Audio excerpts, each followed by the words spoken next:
Como saber qual é o melhor momento para os pais falarem sobre sexo com a filha ou filho? Para falar sobre esse assunto, eu converso agora com a terapeuta sexual Leila Cristina. Leila, seja bem-vinda. Muito bom dia para você. Oi, bom dia, Andréia, para vocês também. Leila, o sexo ainda é um assunto tabu, né? E muita gente, apesar de todos os avanços, né, ainda não sabe qual é o melhor momento para falar com o filho ou com a filha sobre sexo. Existe uma hora certa? Andréia, existe sim, quando a criança demonstra interesse. É a melhor hora para você conversar com ela. E sempre sendo bastante honesto, tanto o pai quanto a mãe. A criança sempre vai escolher um em quem ela vai depositar maior confiança ou ter maior afinidade para perguntar. E nessa hora, o ideal é que a pessoa seja o mais sincera possível dentro do que a criança tem capacidade de entender. Essas questões podem começar a partir dos 2 anos de idade. Então, por isso, eu acho que as pessoas, os pais, tanto o pai quanto a mãe, devem ficar muito atentos. Porque se não houver esse diálogo dentro de casa, né, a criança pode obter informações erradas, inclusive fora. Esse é o maior Sim, perigo? inclusive é um perigo, porque o ideal é assim, quando a criança chega com alguma dúvida ou faz algum comentário a respeito de sexo, sexualidade ou alguma coisa no gênero, o ideal é que você pergunte para a criança de onde ela traz aquela informação. Por exemplo, se ela chega falando sobre 3 aninhos, de namorar, beijar na boca, você pergunta para ela, onde você viu isso, meu filho ou minha filha? Quem te falou? Como é que você sabe? Porque se você sabe a fonte de onde a sua criança está buscando ou está trazendo informação, você tem condições de preparar ela melhor e de saber de onde vem essa informação. Pode vir da internet, pode vir do coleguinha, pode vir da casa mesmo, ela pode ter visto os pais conversando ou namorando. Ela, entendeu? Tem 1000 maneiras da criança ter acesso à sexualidade. E ela só vai fazer perguntas que ela possa entender a resposta. Então, os pais nunca devem explicar aquilo que a criança não perguntou. Isso é uma outra coisa seríssima, porque às vezes os pais ficam tão preocupados, com tanta vontade de ajudar e de fazer e de não deixar que o filho aprenda errado na rua, que ele começa a ensinar antes da hora aquilo que a criança não está preparada para entender. Muitas vezes as crianças usam, por exemplo, né, uma cena mais quente de um filme, de uma série, para fazer o questionamento. O pai também pode usar essa estratégia de tocar nesse assunto para vencer o constrangimento, que muitos pais se sentem constrangidos de abordar esse assunto com os filhos também. Esse é um outro problema, é o constrangimento mais do pai ou da mãe do que da própria criança. Muitas vezes os pais têm mais dificuldade de abordar porque eles têm essa limitação, né? Foi a criação que eles receberam. Então, eu sempre digo o seguinte, use todos os recursos que você tiver, principalmente livros. Se você não quiser, se você não tiver coragem, você está assistindo uma novela, por exemplo, as novelas hoje estão muito liberais. Você está assistindo uma novela e tem uma cena explícita, né, bastante explícita, de beijo, sexo, e a criança te faz uma pergunta. Se você não sabe ou não tem coragem de responder na hora, nunca invente uma historinha, não minta para a criança, porque ela vai saber que é mentira. Você diga simplesmente que você vai explicar depois que você tem um livro, ou que você tem um vídeo, um filme para mostrar depois para ela que explica melhor para ela. Pronto, você respondeu. Aí você vai realmente no dia seguinte procurar um bom livro, que existem muitos excelentes no mercado, com um material bem didático, bem lúdico, que vai explicar com imagens lindas, inclusive, e próprias para aquela idade, o que é aquilo que a criança perguntou. Mas não deixe sem resposta. Mesmo que você se sinta constrangido, não deixe a criança sem uma resposta. Não diga, isso não é da tua conta, isso não é para você. Não, nunca fale isso, por favor, porque aí você vai perder a confiança do seu filho ou da sua filha, que vai ser muito pior, porque ela vai se informar na rua. Quando você diz, né, conversar desde cedo, por exemplo, aquela pergunta clássica, né, que os filhos sempre fazem. De onde vêm os bebês? Como é que o bebê entra na barriga da mãe? E aí, qual a resposta? Existe uma resposta certa? Olha, não existe uma resposta certa, só não existem respostas erradas, tipo, você foi a cegonha que trouxe, eu colhi você na horta, sabe, eu pedi pro papai do céu. Eu acho que a pessoa pode, tanto o pai quanto a mãe, mesmo que tenham vergonha, eu volto a frisar esse assunto porque é muito importante, porque às vezes os pais têm muita vergonha de tocar no assunto, mas pode usar a sementinha. A sementinha é uma metáfora maravilhosa para a criança. A sementinha que tem no corpo do papai foi colocada dentro do corpo da mamãe e lá nasceu, começou a desenvolver, gerar uma criancinha que nasceu você. Pronto. Depois pega o livro, vai sempre no livro, pega um bom livro e mostra, para cada idade tem um livro específico. E aí fica mais fácil. Agora, não pode inventar a historinha.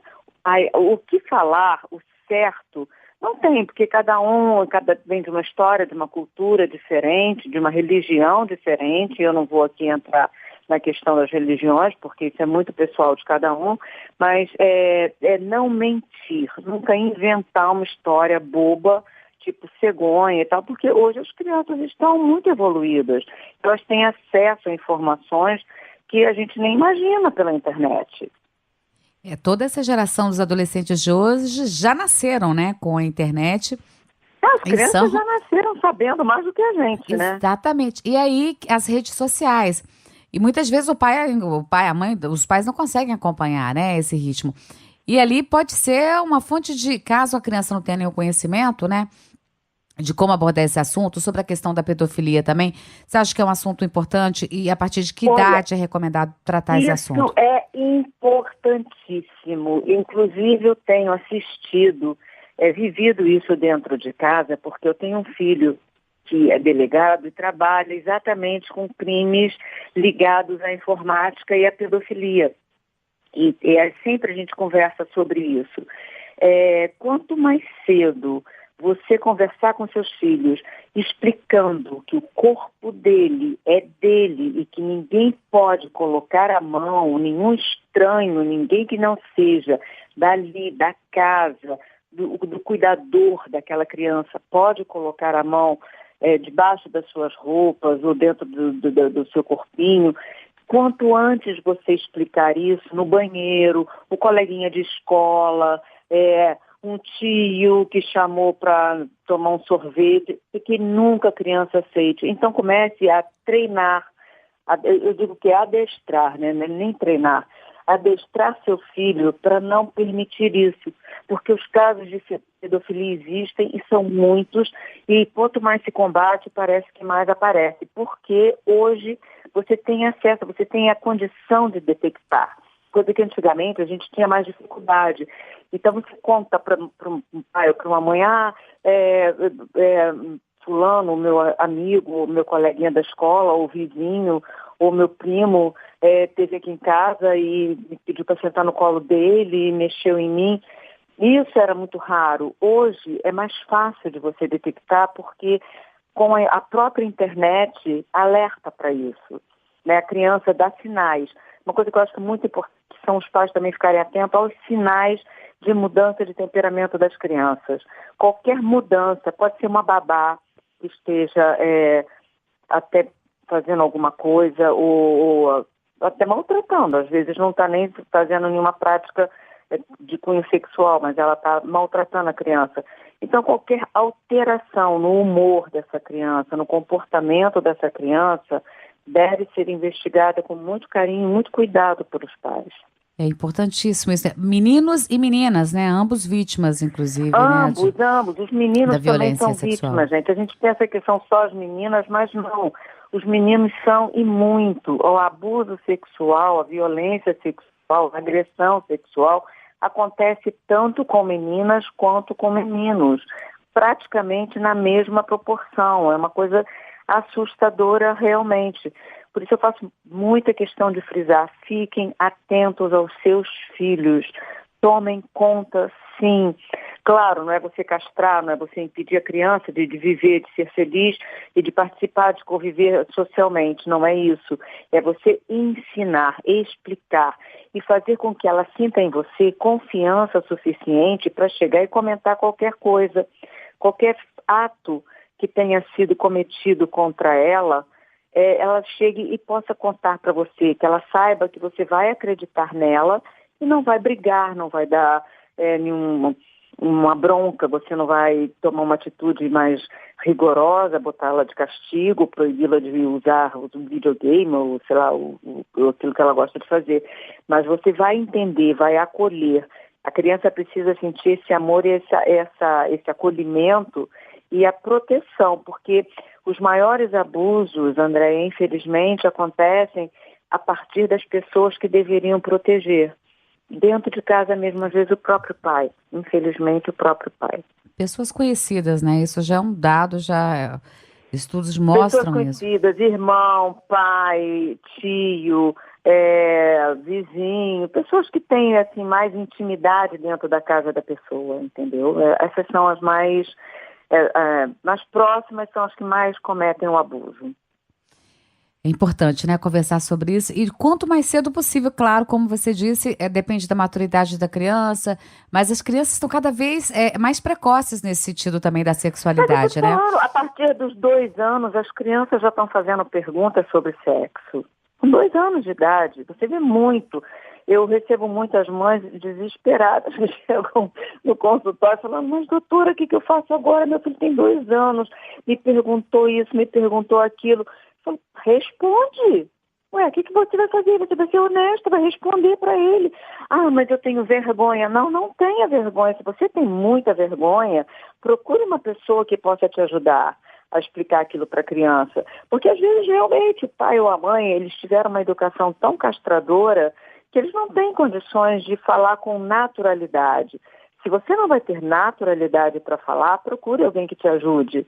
Sempre você vai encontrar uma professora, uma pessoa amiga, às vezes até uma amiga sua irmã, sua cunhada, alguém que tenha mais facilidade, pode te auxiliar. E o que eu estou falando, existem os recursos didáticos, os livros estão incríveis. Felizmente, eles estão assim, se aprimorando na confecção de livros super didáticos, bem explicadinhos, com desenhos bonitos, bem lúdicos, historinhas de acordo com cada fase etária da criança.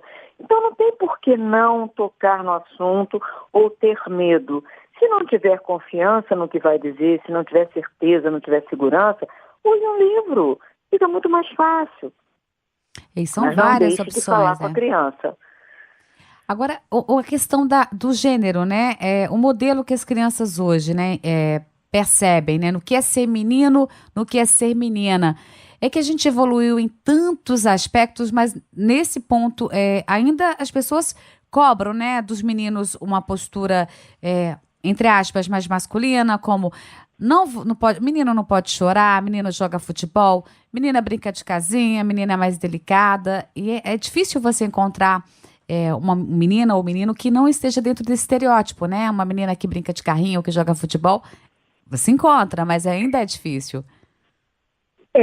Ainda é difícil, infelizmente, porque eu acho assim que se você põe um menino, permite que esse menino brinque de casinha, você está criando um pai, né? Ele vai ser pai no futuro. Você não está criando um menino que vai perder a identidade masculina, não é isso.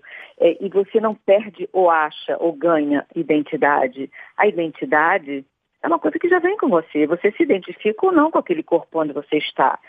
E se a criança, ela olha para ela é um menino, ela olha no espelho e vê uma menina, ela não se sente aquele menino, ela não se enquadra dentro das regras que a sociedade pré-determinou que ela tem que seguir para ter uma personalidade, uma característica, um comportamento masculino, cabe aos pais observarem isso e aceitarem e procurarem orientação. Porque na maioria das vezes os pais não estão preparados para isso. Uhum. Eu escuto muito um pai chegar e dizer, mas eu não criei, eu não tive um filho para ele ser viado. Isso você escuta muito. Aí o que o pai faz?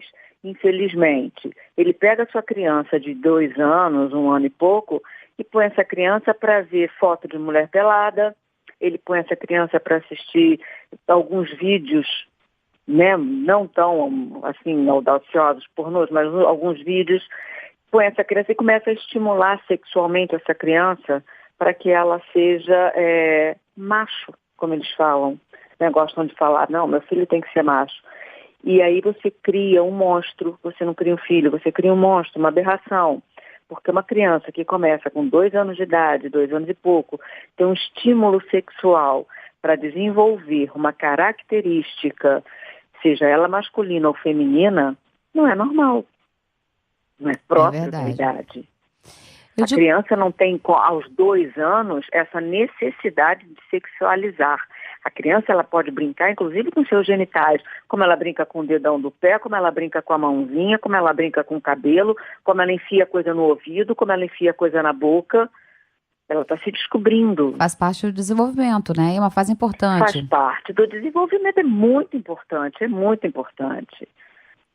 E aí a falta de informação, né? Acho que talvez a falta de conhecimento, por exemplo, pedir que uma criança passe por esse processo de se conhecer, né? Como vendo a sexualidade, a gente está falando de sexo, sim, de sexualidade, né? Como algo sujo e que uma criança não pode estar ali se tocando naquele momento, não tem nenhuma malícia naquele ato, né? É de descoberta, como você disse. Não, para a criança não tem nenhuma. A criança, ela só vai começar a ter essa percepção de sensações erotizadas depois dos 9, 10 anos de idade. Até lá, ela não tem a erotização que nós temos ao ver uma criança se tocar. Quando uma criança, uma menina, põe a mão na vulva e ela escuta, não faz isso, que isso é feio, isso é sujo, que a gente ainda escuta isso, infelizmente, em 2018, ela vai levar isso para o inconsciente dela e quando ela ficar maior, ela vai ver o sexo como uma coisa feia, uma coisa suja, uma coisa de repressão. E para essa menina vir a ter um sexo saudável, de qualidade, com orgasmo, como ela poderia desfrutar, muitas vezes vai ser difícil e muitas vezes ela não vai conseguir. Ela vai ser uma menina que vai ser frustrada, ou uma mulher que vai ser frustrada porque ela não vai conseguir. E o menino já é mais permitido, né? Já tem mais permissão para isso, ele pode se tocar. O que eu penso e que eu acho que seria interessante que os pais fizessem, tanto para o menino quanto para a menina, não é impedir que ele se toque, mas sim aconselhar, querido filhote, filhinha da mamãe, por favor, você pode se tocar, se conhecer, que faz parte, mas faça isso sozinha no seu quarto, ou sozinho, ou no banheiro, nunca na frente das visitas, porque as visitas não vão pensar como você. E podem ter um ataque ali, de repente falar alguma coisa sem perceber, às vezes a pessoa pega de surpresa e fala as coisas sem notar, uma avó, uma tia, meu Deus, mas que absurdo essa criança, olha o que ela está fazendo. E aí a tua educação toda vai embora, né? Tudo que você teve um trabalho enorme de criar, de estruturar dentro daquela criança, de repente é quebrado por um comentário infeliz de uma pessoa que tem uma cabeça ainda nos anos de 1800, 1900, por aí. Lembrei de um outro assunto, né? Que é sempre uma interrogação, uma dúvida comum.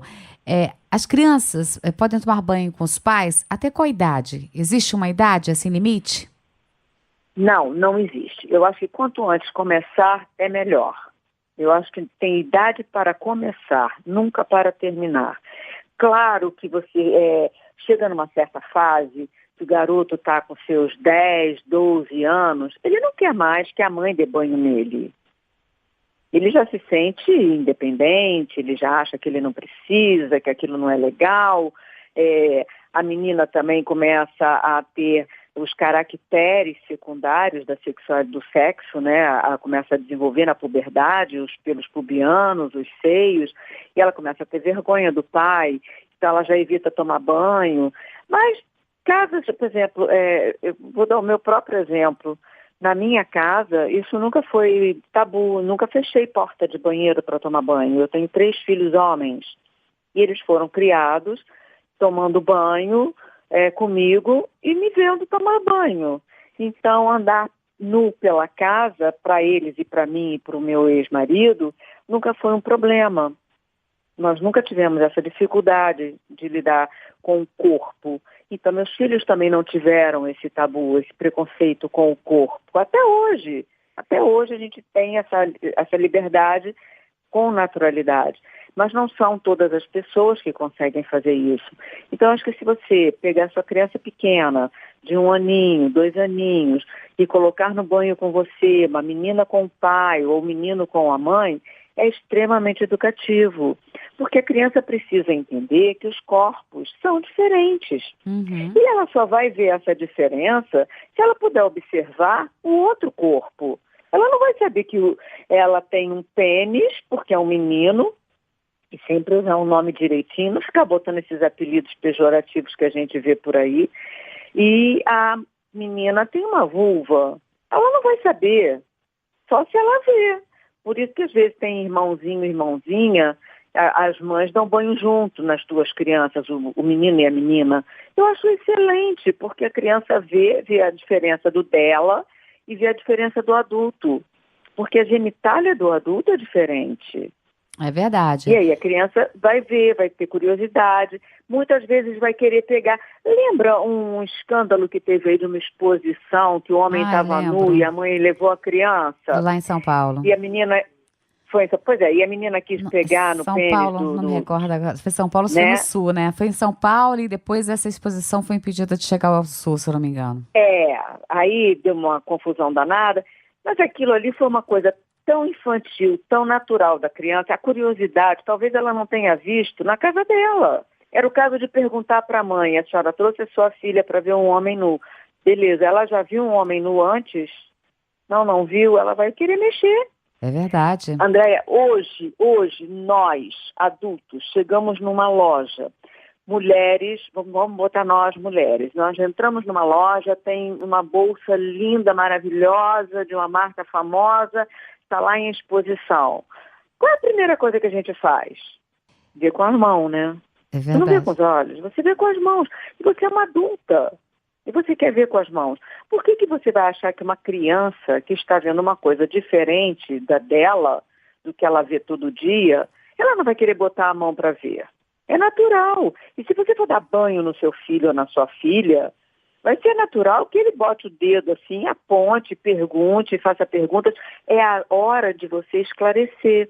Porque quando eles estão ali, estão tomando banho, você está num momento lúdico, num momento de amor, num momento de carinho, num momento de troca, num momento de brincadeira. E é a hora de você explicar, de você tirar as dúvidas com amor, com carinho, com confiança, e a criança acreditando naquilo que você está explicando, porque você está falando a verdade para ela.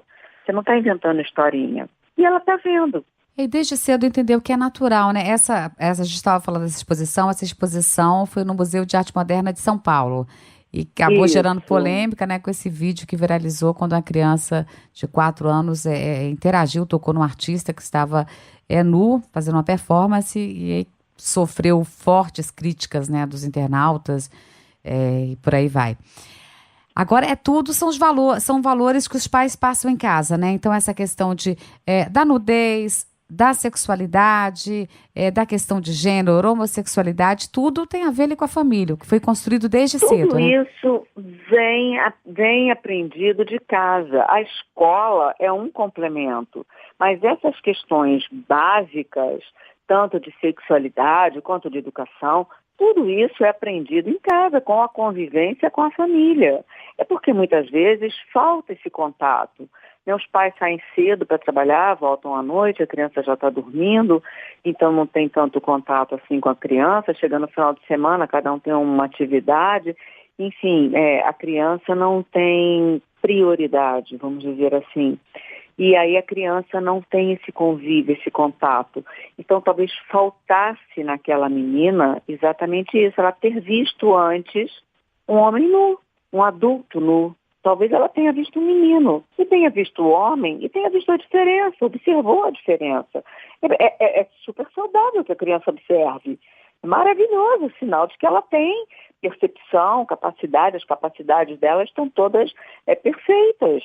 Então ela percebeu que era diferente, ou do dela, ou do irmãozinho, não sei se ela tem, ou se ela tem um pai que toma banho com ela, entendeu? O problema é esse, é que os pais que criam os obstáculos, ou não permitem que seus filhos acessem os próprios corpos deles. Então, se você tem a naturalidade, mas você também tem que ser natural. Porque se você faz isso forçado, é melhor não fazer. Do tipo, eu preciso ficar nu na frente do meu filho para ele poder ver como é que é um corpo de mulher. Ou ficar nua. Se você faz isso constrangida, com vergonha, não faça. É o que eu falei, use o livro. Use o livro, porque pelo menos no livro você não vai ter vergonha. Com o livro você ou na se mão... preparar, né? Porque uma hora vai vir essa pergunta, de onde vêm os bebês, o que é sexo? Uma hora... Não, os pais têm que estar preparados. No momento em que a mulher engravida e que o homem assume a paternidade, os dois têm que começar a se preparar para o que vem, porque não é só botar a criança ali no mundo, pariu, nasceu, ai que lindo, uma gracinha, vamos comprar fralda, vamos passar pomadinha no bumbum, vamos dar banho, vamos levar no pediatra, acabou, é isso? Não. Isso aí é o de menos, isso é o mais fácil da vida. O mais complicado começa quando essa criança começa a andar, a perguntar, a falar, porque você tem 1000 coisas para ensinar, não só a sexualidade, não, você tem tudo, inclusive os valores que a criança tem que aprender que vem de casa. É verdade. E nesses valores está embutido o amor, a sexualidade, o respeito ao outro, o carinho, a ausência de preconceitos, que é difícil, porque os pais têm que perder primeiro o preconceito deles para poder ensinar isso para os filhos. É um modelo, como você disse, uma criança ou um pai que força o filho a ter um determinado comportamento, curtido na cabeça dele, que aquele comportamento é típico de um macho, para que ele amanhã ou depois não seja homossexual, acaba, mesmo que inconscientemente, criando naquela criança ali um preconceito, né, de que a homossexualidade é um trauma, porque a criança muitas vezes vira um adulto cheio de problemas, porque foi impedido de exercer a sua sexualidade plena. Porque a sexualidade envolve muito mais do que o ato sexual. O ato sexual é o mínimo da sexualidade. A sexualidade tem toda uma nuance, todo um colorido que vem desde o olhar, do desejo, do toque, do carinho. E se ele é criado de uma forma bruta, grosseira, ele perde tudo isso e quando ele vai ser homem para uma mulher, ele vai ser um péssimo amante. Ele não vai ter a sensibilidade de tocar um corpo feminino e tirar desse corpo o prazer que esse corpo pode ter, dar a essa mulher essa oportunidade. Porque a mulher também não precisa do homem para ter prazer, não. Que isso fique muito claro para os homens. Mulher nenhuma precisa de homem para ter prazer. Ali é uma troca. Eu acho que na hora do sexo você faz uma troca. Mas a mulher não precisa do homem para ter prazer, como o homem não precisa da mulher para ter prazer. São dois seres completos. E quando o pai proíbe ou ele estimula precocemente um filho, dando revista, dizendo que o filho tem que ser macho, que o filho dele tem que fazer isso, tem que fazer aquilo, não pode fazer isso, não pode fazer aquilo, ele está proibindo esse filho de exercer plenamente essa sexualidade. Agora você imagina o que ele não faz com a filha. Aí é pior, imagino que é, com certeza. A castração que essa menina, filha dessa pessoa, não vai sofrer. E aí vai todo mundo depois parar num consultório, né? Ou vai ter uma vida infeliz, ou vai parar num consultório de terapia sexual para a gente poder ajudar a consertar o estrago feito lá atrás na infância. Leila, muito obrigada. É um assunto que a gente ficaria aqui, né, horas. Importantíssimo falar sobre isso. A noite toda. Dias e dias. Mas eu acho que já deu para passar essa mensagem do quanto é importante, né, passar essas informações. A criança tem que conhecer esse assunto dentro de casa primeiro, com as pessoas que ele mais ama, que ele mais confia. Isso só faz bem para o desenvolvimento da criança. Isso é o mais importante, Andréia, é essa mensagem ser passada, que os pais, mesmo que tenham dificuldade ou vergonha, como eu falei desde o primeiro momento da entrevista, que eles tenham dificuldade ou vergonha de se colocar para os filhos, de ensinar, mas não mintam, não deixem de passar alguma informação. Busquem ajuda, busquem um livro, busquem um recurso e não deixem de dar a informação dentro de casa.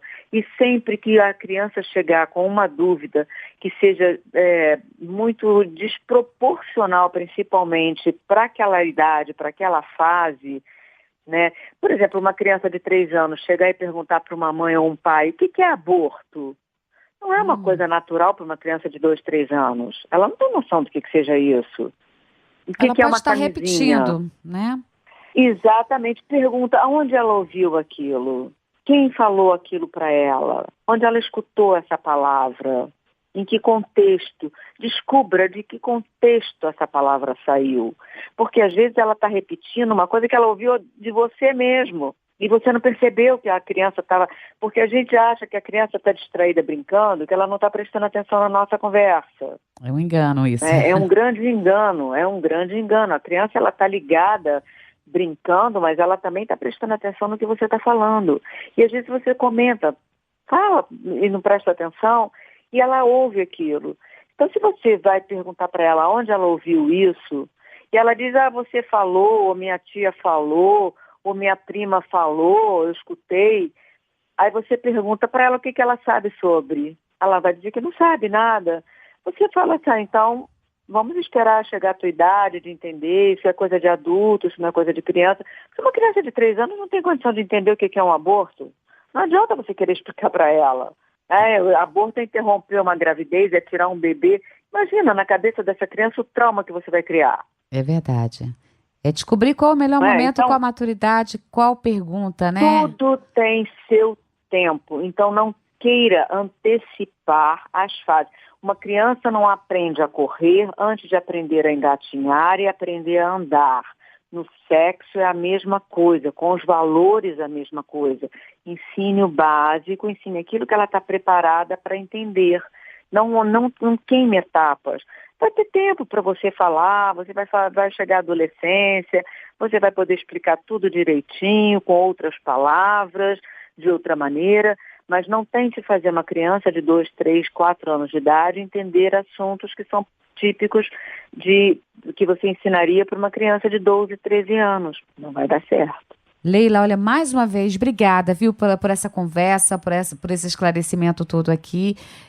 Obrigada pela participação e até a próxima, então, tá? Espero você aqui de novo para a gente falar sobre esse assunto e outros, né, que envolvem o sexo, Eu que agradeço e sempre que você quiser, estou à sua disposição. Obrigada mais uma vez, Leila Cristina, que é terapeuta sexual, falando aí pra gente, né, sobre qual seria o melhor momento para falar com os filhos sobre o sexo.